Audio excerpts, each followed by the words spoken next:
Bonjour à tous et bienvenue à notre session live hebdomadaire d'East Africa. Aujourd'hui, nous allons parler du suivi de l'étendue de l'eau continentale en utilisant les plateformes d'East Africa. Et j'ai travaillé là-dessus conjointement avec l'équipe de CSE, surtout Lissong Diop et Ndeye Fatou Sané. Je vous remercie. Alors, comme la mission d'East Africa, toujours, la vision est d'être là, de traiter des données d'observation de terre et de les mettre à disposition des utilisateurs, que ce soit les académiciens, les ONG, les organismes gouvernementaux et le secteur privé. L'idée est de rendre la vie très facile aux gens qui utilisent les observations de la Terre. Bien sûr, les applications sont nombreuses, surtout l'agriculture alimentaire. Aujourd'hui, nous allons parler de gestion des ressources en eau et les risques qui sont liés, mais aussi l'urbanisation, le suivi des traits de côte, mais aussi la dégradation des terres, ainsi de suite. Bien sûr, il y a plusieurs façons d'accéder à notre base de données, surtout les cartes du Africa. C'est des fois très facile. Une sorte de mapping. Vous pouvez aller à travers nos données et faire des analyses préliminaires et exploiter les résultats. Mais nous allons utiliser la sandbox qui est plus ou moins avancée, qui nous permet de faire des statistiques, de produire des graphiques et des cartes et de partager les résultats. Mais aussi, il y a d'autres façons d'accéder à nos données en utilisant des logiciels classiques, en utilisant des services web. Et bien sûr, nous avons un cours en ligne pour renforcer les capacités de nos utilisateurs. Mais aujourd'hui, comme on va parler de la surveillance et de l'étendue de l'eau, on va se demander pourquoi. La raison est très simple, parce que quand l'eau diminue en volume ou augmente en volume, il y a des connaissances qui s'en suivent. Ces connaissances pouvant être bénéfiques ou néfastes, disons, le cas extrême des inondations, car l'eau augmente brusquement et ça affecte les cultures, les zones habitées, et ça peut affecter aussi la vie humaine. La même chose, quand l'eau diminue brusquement, les activités qui sont liées aussi changent, et bien sûr, ça affecte la vie humaine, les cultures et d'autres fonctions économiques. C'est pourquoi nous devons surveiller efficacement la dynamique des eaux sur le continent pour comprendre l'étendue, mais aussi son volume, mais aussi faire un changement au cours du temps. Ça va nous permettre une gestion fondée sur des faits scientifiques. Bien sûr, nous alignons aux objectifs de développement durable, comme l'objectif 6, qui parle de l'eau continentale. Et si nous allons nous focaliser spécialement sur le sous-indicateur qui nous parle de l'étendue de l'eau continentale.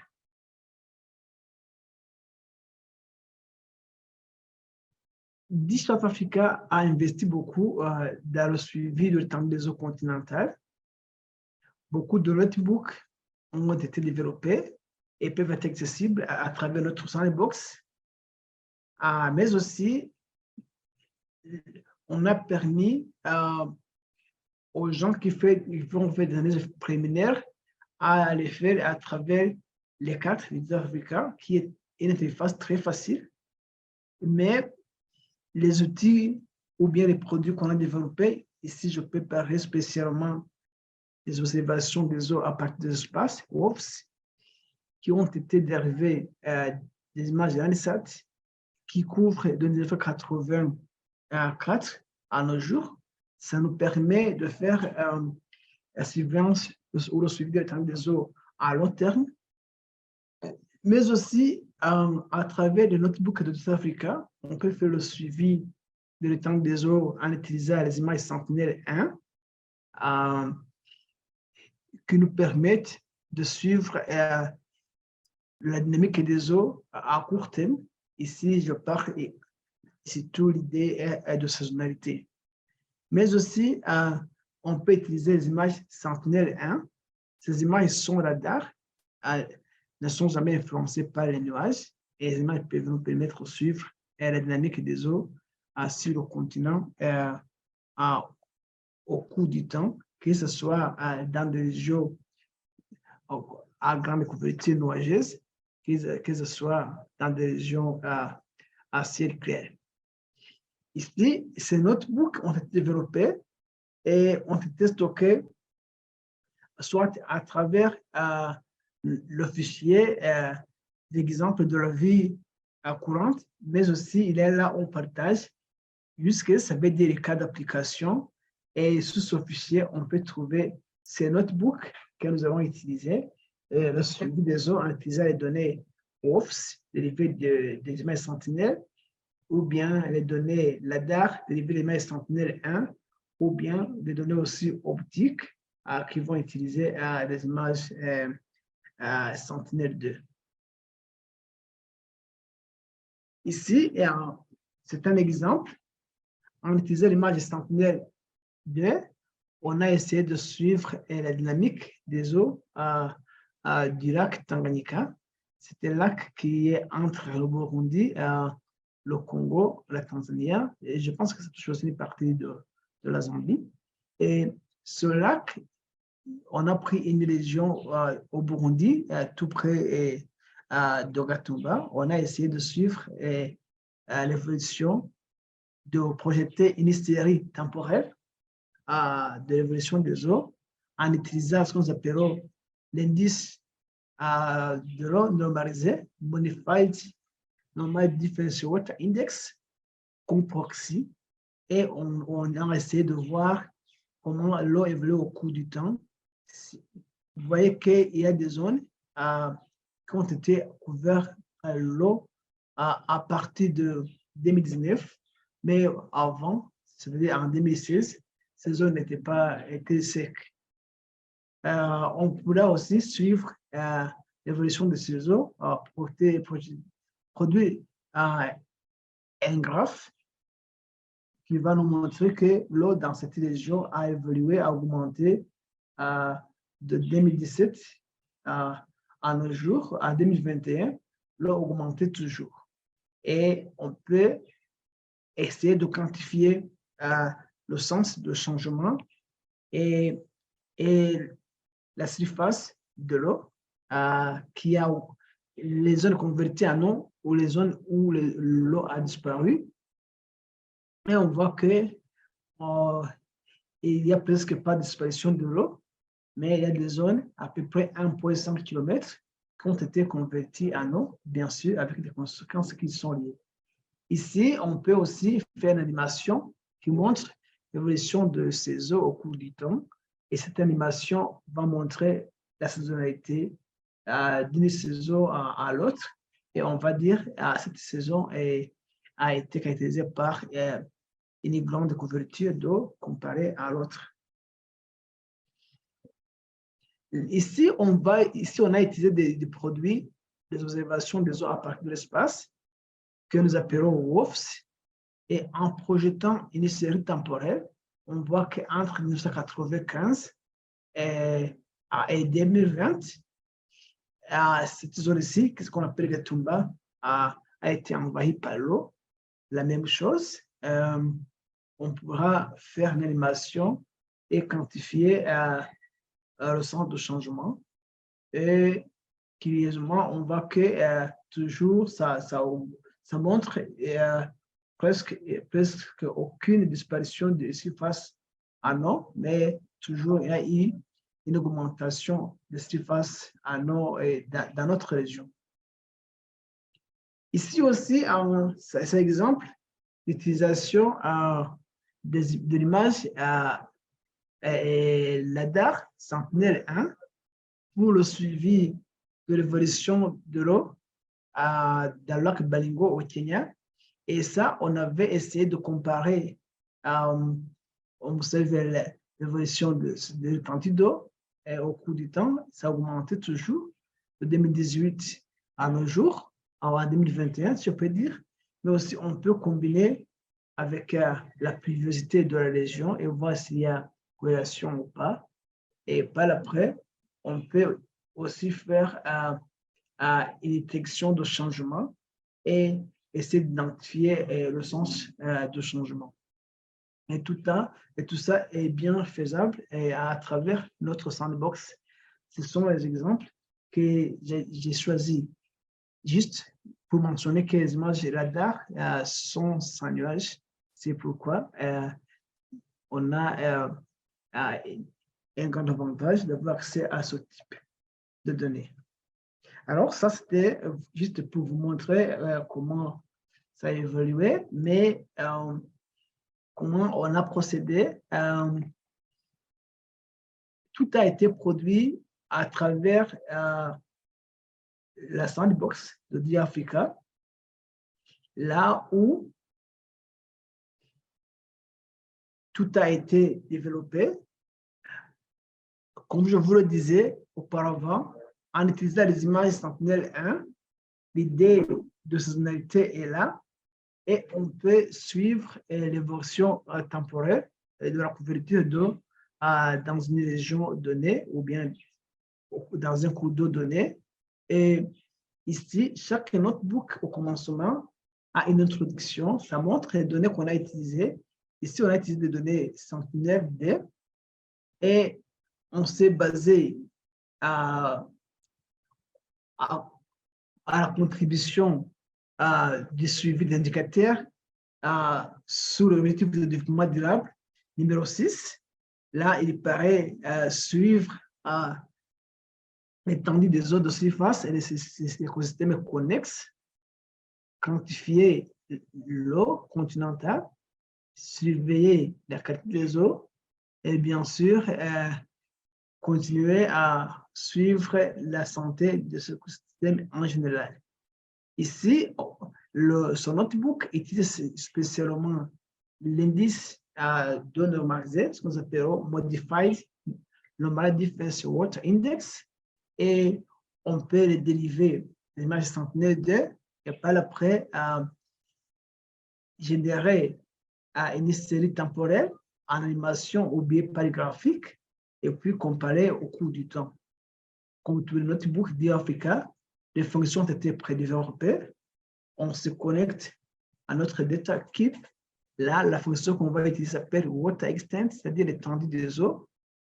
Et par après, il faudra toujours spécifier les coordonnées de notre zone d'étude. Ça, ce sont les latitudes, longitudes et les zones de tampon. Bien sûr, il faudra spécifier aussi l'année de notre étude. Et si vous lancez, ça, c'est la zone dont je vous parlais, de Rusizi, partie du Burundi, au cours d'Okatumba. Et on va charger nos données à peu près à 299 séries temporelles d'images Sentinel-2 au cours de notre temps d'étude. Et par après, on va calculer notre indice comme proxy et essayer de projeter une série temporelle qui est basée sur saisonnalité. Et si vous voyez cette région, par exemple, en descendant vers 2020, 2019, 2020, 2021, vous voyez que l'eau a envahi beaucoup cette région au cours du temps. Bien sûr, on pourra générer une animation GIF pour permettre aux gens de voir bien l'évolution de l'eau dans cette région au cours du lac Tanganyika. Et par après, on pourra produire un graphique qui essaie de résumer l'évolution de l'eau dans cette région. On peut comparer des intervalles de temps, bien sûr, en utilisant l'indice de normalisé comme proxy. Et par après, on pourra déterminer le sens du changement. Et là où on voit que il y a eu plus ou moins augmentation de 1,5 km² de surface d'eau et la diminution et les surfaces disponibles étant très négligeables. Ça, c'était le suivi de la dynamique des eaux en utilisant les images Sentinel-2. Le même processus est faisable en utilisant les images Landsat, mais qui ont été résumées à ce que nous appelons la géomètre annuelle. Et ces images nous ont permis à générer un produit que nous appelons WOFS. Ça veut dire Water Observations from Space. Et ça veut dire que ce sont les observations des eaux à partir de l'espace. Les mêmes étapes peuvent être suivies. Si je peux mettre beaucoup de temps, mais ce que je veux faire remarquer, c'est qu'en utilisant ce produit WOFS, il n'y a pas l'idée de saisonnalité. On compare une année à l'autre, alors qu'en utilisant les données Sentinel-2, il y avait possibilité d'analyser l'évolution par saison et comparer les années entre elles. Voilà, on peut aussi faire une animation qui montre l'évolution au cours du temps. Et cela permet de surveiller quelle année on a eu une inégalité de temps d'eau comparée à l'autre, et ainsi de suite. Les mêmes graphiques peuvent être produits et comparés au cours du temps. Et voilà, aussi analyser le changement, le sens du changement au cours du temps, entre deux années, si on peut dire.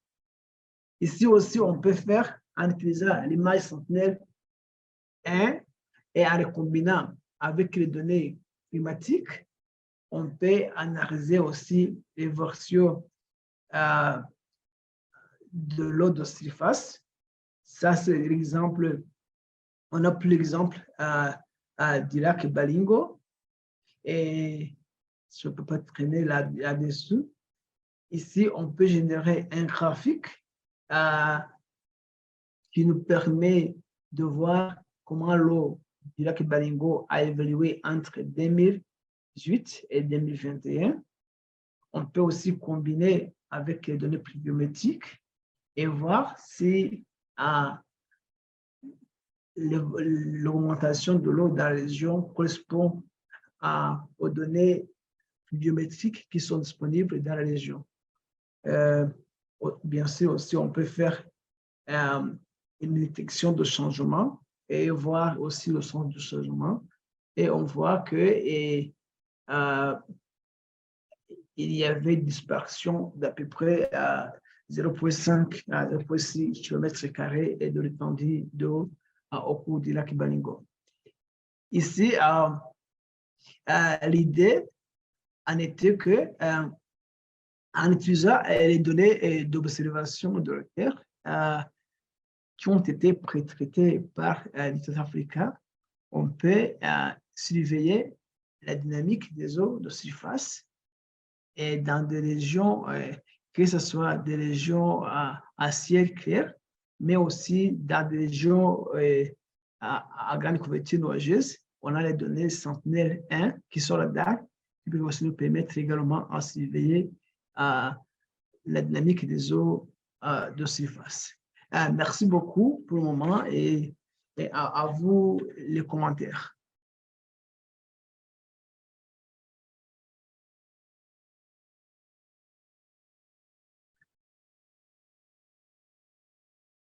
Hassan, bonjour. Quel commentaire là-dessus? Bonjour Joseph. Bonjour. Ça va bien et les activités? Oui, tout va bien. Merci. Ça va bien, ça va. Moi, le seul problème que j'ai, si j'essaie de transplanter ça sur le fleuve Niger, quoi. Bon, parfois j'ai des problèmes. Je ne sais pas si c'est les codes ou bien ça refuse de sortir comme tel. Au niveau du bassin du Niger, le fleuve Niger, au niveau de Niamey, quoi. Pour voir l'étendue. Ok, merci beaucoup, Hassan. Et la fois passée, j'avais essayé à vous aider. De mon côté, ça allait bien. Ah, Et je pense qu'on va se connecter après la session et voir ok. comment résoudre le problème. Peut-être que c'est à partir de votre interface que ça ne fonctionne Peut- pas. Peut-être, peut-être. Ok, d'accord. Ok, merci beaucoup pour cette présentation qui est Ok, je vous édifiante en, et puis très importante pour nos communautés, quoi. Vraiment, ça peut aider à faire beaucoup de choses. je vous en prie. Ok, merci beaucoup. Je vous en prie. Pour mercredi prochain, la session sera en anglais. Au revoir à tous. Au revoir. Au Au revoir. revoir. Au revoir. Merci beaucoup. À bientôt. Au revoir. Ok.